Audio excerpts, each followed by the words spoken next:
जय हिंद दोस्तों, स्वागत है आप सभी का आपके अपने यूट्यूब चैनल जैकपुर पे। तो जैसा कि आप लोगों को पता है कि आप लोगों के सिलेबस में चेंज किया गया है, पैटर्न में चेंज हुआ है।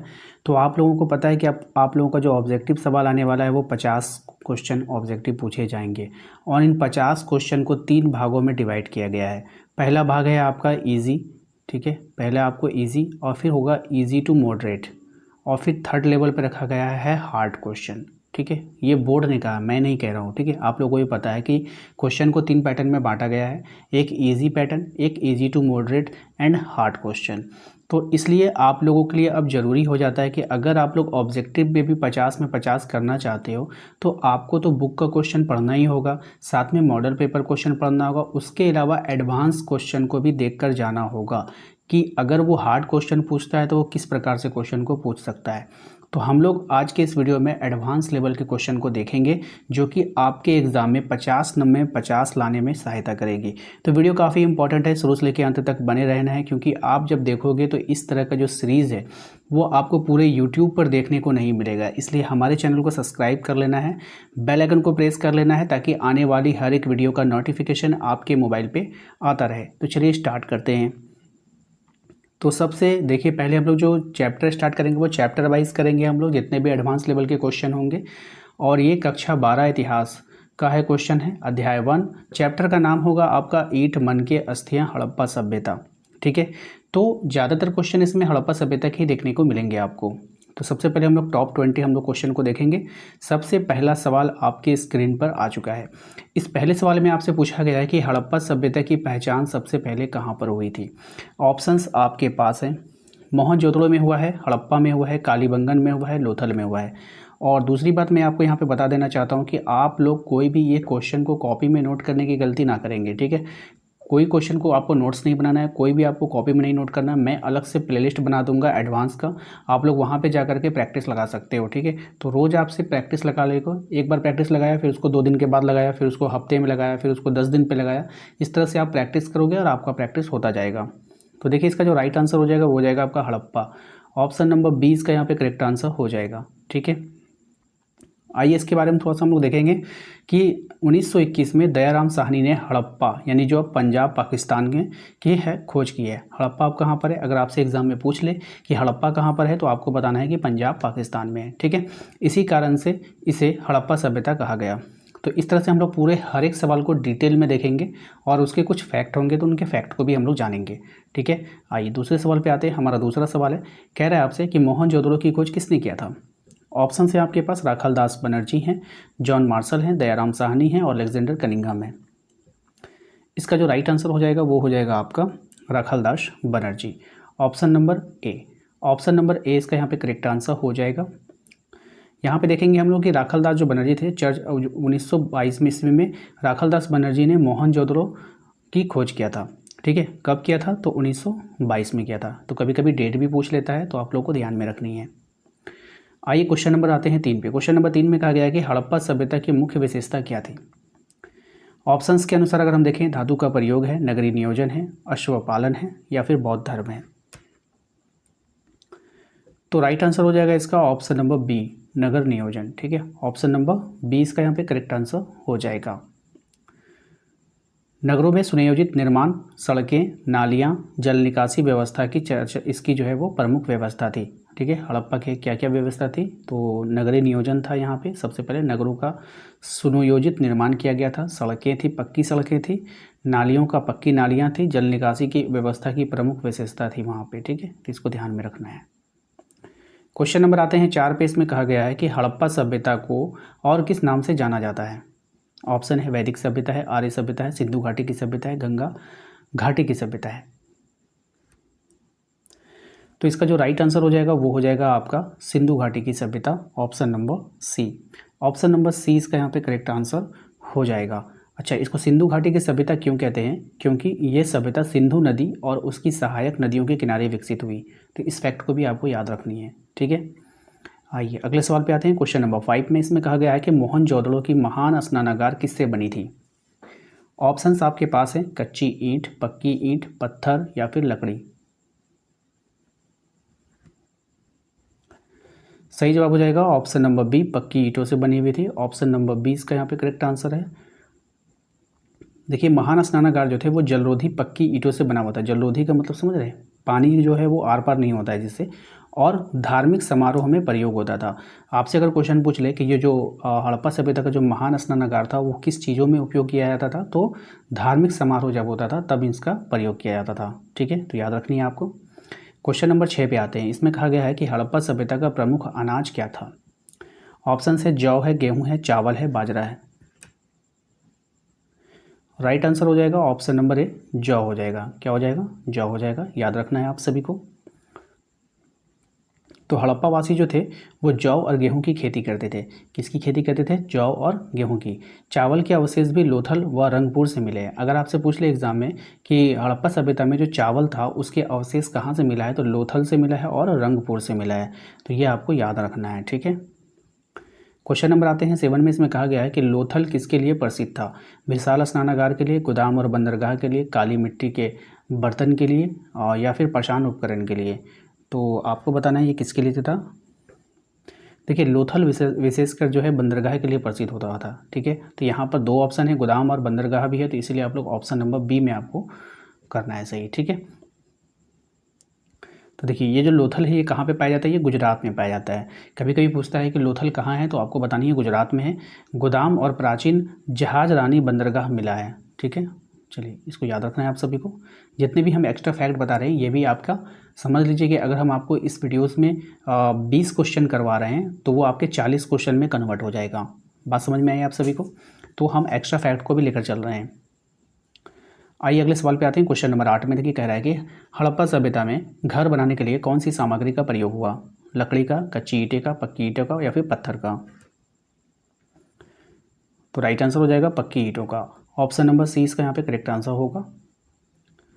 तो देखिए अधिकतर मकान जो थे वहाँ पे वो पक्की ईंटों से बने हुए थे, इसलिए अध्याय का नाम ईंट, मनके और अस्थियाँ रखा गया है। ठीक है, तो इसको ध्यान में रखनी है। क्वेश्चन नंबर आते हैं 9 पे। इसमें कहा गया है कि हड़प्पा सभ्यता की लिपि जो थी वो क्या थी। देवनागरी, ब्राह्मी, चित्रलिपि, अज्ञात थी। तो हड़प्पा सभ्यता की जो लिपि थी वो अज्ञात है, अभी तक इसको ज्ञात नहीं हुआ है। ऑप्शन नंबर डी इसका यहाँ पे करेक्ट आंसर हो जाएगा। फैक्ट की बात करें तो हड़प्पा लिपि चित्रलिपि थी, चित्रलिपि जैसी थी, यानी चित्रात्मक लिपि थी। कभी कभी अगर आपको वहाँ पे लिख दे चित्रात्मक लिपि, लेकिन अब तक पढ़ी नहीं जा सकी। हड़प्पा सभ्यता की जो लिपि थी उसको अभी तक पढ़ा नहीं जा सका है। ठीक है, क्वेश्चन नंबर आती है 10 पे। क्वेश्चन नंबर 10 में कहा गया कि हड़प्पा वासी किस धातु से अनभिज्ञ थे। सोना, तांबा, लोहा या फिर कांसा। सही आंसर हो जाएगा इसका लोहा। ऑप्शन नंबर सी हो जाएगा इसका राइट आंसर। यहाँ पे देखिए हड़प्पा जो वासी थे तांबा, कांसा, सोना, चांदी का प्रयोग करते थे। किसका किसका प्रयोग करते थे, ध्यान में रखना है। हड़प्पा वासी तांबा, कांसा, सोना, चांदी का प्रयोग करते थे, लेकिन लोहे से अनभिज्ञ थे। उनको लोहे का ज्ञान नहीं था। ठीक है, तो इसको ध्यान में रखना है आप सभी को। क्वेश्चन नंबर आते हैं 11 पे। क्वेश्चन नंबर 11 में कहा गया है कि हड़प्पा सभ्यता में सबसे अधिक मूर्तियां किसकी मिली है। ऑप्शन है आपके पास पुरुष देवता की पशु मूर्तियां, माता देवी यानी मातृ देवी, या फिर राजा की प्रतिमा। तो इसका जो राइट आंसर हो जाएगा वो हो जाएगा माता देवी। इसको हम लोग मातृ देवी भी बोलते हैं। ठीक है, इस तरह से मातृ देवी। ठीक है, तो ध्यान में रखना है। उपजाऊ भूमि और प्रजनन की देवी के रूप में मातृ देवी की मूर्तियां अधिक मिली हैं। अच्छा, इसका पूजा जो होता था वो किस लिए होता था, उपजाऊ भूमि और प्रजनन की देवी की रूप में। ठीक है, तो ध्यान रखना है। क्वेश्चन नंबर आते हैं 12 पे। इसमें कहा गया है नृत्य करती बालिका की कांस्य मूर्ति कहाँ से मिली। ये काफ़ी फेमस क्वेश्चन है और कई बार एग्जाम में पूछा जाता है। ऑप्शन है आपके पास मोहनजोदड़ो, हड़प्पा है, कालीबंगन है, लोथल है। राइट आंसर हो जाएगा इसका मोहनजोदड़ो में। कहाँ पे मिला है, मोहनजोदड़ो में मिला है। ऑप्शन नंबर ए इसका यहाँ पे करेक्ट आंसर हो जाएगा। यह मूर्ति जो है धातु की ढाली की उच्च कला को दर्शाती है। किसको दर्शाती है, धातु ढलाई की उच्च कला को। ध्यान में रखना है आप सभी को। क्वेश्चन नंबर आते हैं हम लोग 13 पे। इसमें कहा गया है कि हड़प्पा में किस पशु की मूर्ति अधिक मिली है। गाय, बैल, घोड़ा या फिर गैंडा। सही आंसर हो जाएगा इसका ऑप्शन नंबर बी बैल। किसकी मूर्ति मिली ज़्यादा, बैल की मूर्ति ज़्यादा मिली है। तो इसको ध्यान में रखना है आप सभी को। क्वेश्चन नंबर आते हैं हम लोग, पर इसकी फैक्ट को देख लीजिए। बैल की मूर्तियाँ और सीलें अधिक मिली है, जो कृषि और व्यापार में इसके महत्व को दर्शाता है। ठीक है, आइए क्वेश्चन नंबर आते हैं हम लोग 14 पे। इसमें कहा गया है कि हड़प्पा वासी मुख्य रूप से किस व्यवसाय से जुड़े हुए थे। पशुपालन, शिकार, व्यापार, हस्तकला या फिर धार्मिक कार्य। सही जवाब हो जाएगा व्यापार और हस्तकला से। किससे जुड़े हुए थे? व्यापार और हस्तकला से जुड़े हुए थे। ऑप्शन नंबर सी हो जाएगा। तो कौन कौन से व्यापार? मन के बनाना, धातु कला, कुम्हारी जो लकड़ी के कारोबार करते हैं, विदेशी व्यापार, मेसोपोटामिया तक। कहाँ तक फैला होता है? मेसोपोटामिया तक प्रमुख व्यवसाय इनका था। ठीक है, ध्यान में रखना है। क्वेश्चन नंबर आते हैं 15 में। इसमें कहा गया है कि मन के बनाने का प्रमुख केंद्र कहाँ था? मोहनजोदड़ो में, हड़प्पा में, चनहुदड़ो में या फिर लोथल में? सही जवाब हो जाएगा चनहुदड़ो में। Option number C. तो ये बनता कैसे था? तो ये रंगीन पत्थर व मिट्टी के मन के बनाने के साक्ष्य मिले। यहाँ पर क्या मिला है? रंगीन पत्थर मिला है, मिट्टी के मन के बनाने के साक्ष्य यहाँ पर मिला है। कहाँ पे? चनहुदड़ो में। ठीक है, तो ध्यान रखना है।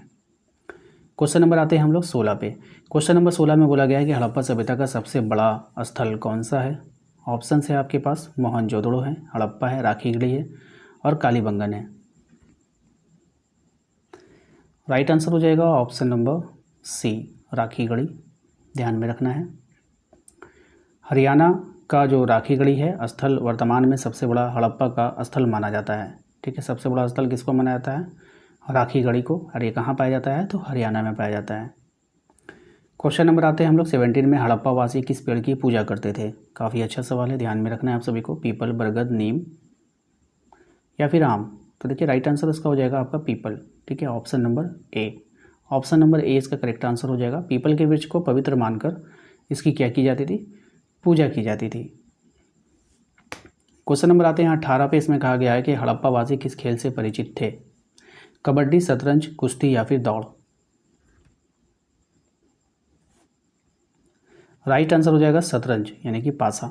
तो ध्यान में रखना है आप सभी को कि पासा व खेलों के प्रमाण मिले हैं, ये बौद्धिक मनोरंजन का साधन है। ठीक है।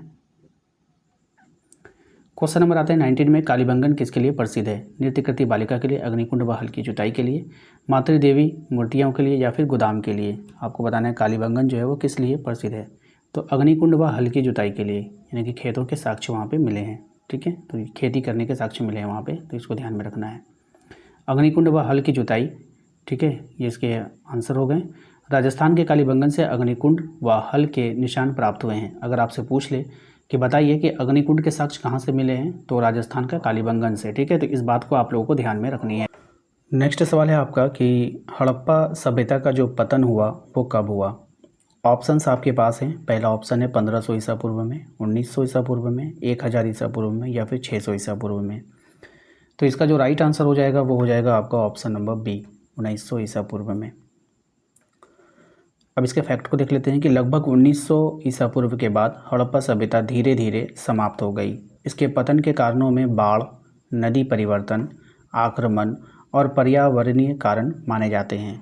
ध्यान रखिएगा, कभी कभी क्वेश्चन इसमें से इस तरह से पूछता है कि बताइए कि हड़प्पा सभ्यता के कौन इसमें से पतन का कारण नहीं है। तो हड़प्पा सभ्यता का जो पतन हुआ इसके बारे में आपको पता होना चाहिए कि इसके कारण क्या क्या हैं। तो इसको अच्छे से आपको दिमाग में बैठा लेना है कि बाढ़ उसका एक कारण था। नदी परिवर्तन हो क्या रहा था कि मान लीजिए यहाँ पे हड़प्पा सभ्यता बसी हुई है, नदी यहाँ से जा रही है, होते होते क्या हुआ, नदी अपना रुख बदल दिया, तो इधर से नदी इधर आ गया, तो जितने लोग यहाँ पे थे सब मर गए। बात समझ में आया? तो नदी परिवर्तन हो गया। आक्रमण हुआ, कुछ विदेशी आक्रमण लोग आए, उनको मार दिए। और पर्यावरणीय कारण भी माने जाते हैं। ठीक है, पर्यावरण कारण क्या हो गया? जैसे भूकंप आ गया, बाढ़ आ गया, सुनामी आ गया या फिर ज्वालामुखी फट गया, तो इस तरह से पर्यावरण परिवर्तन भी माना जाता है। अब यहाँ पर आप लोग का जो है लगभग मैंने 20 क्वेश्चन तो करवा दिए, लेकिन 20 में से आप लोगों को कुछ एक्स्ट्रा फैक्ट भी बताया जो लगभग 40 क्वेश्चन को कवर करेगा। ठीक है, इसके अलावा मैं आप लोगों से एक बात कहूँगा कि अगर आप लोग सब्जेक्टिव और एनसीईआरटी बेस्ड तैयारी आप लोग करना चाहते हैं तो मेरे टारगेट ग्रुप से ज़रूर जुड़ें।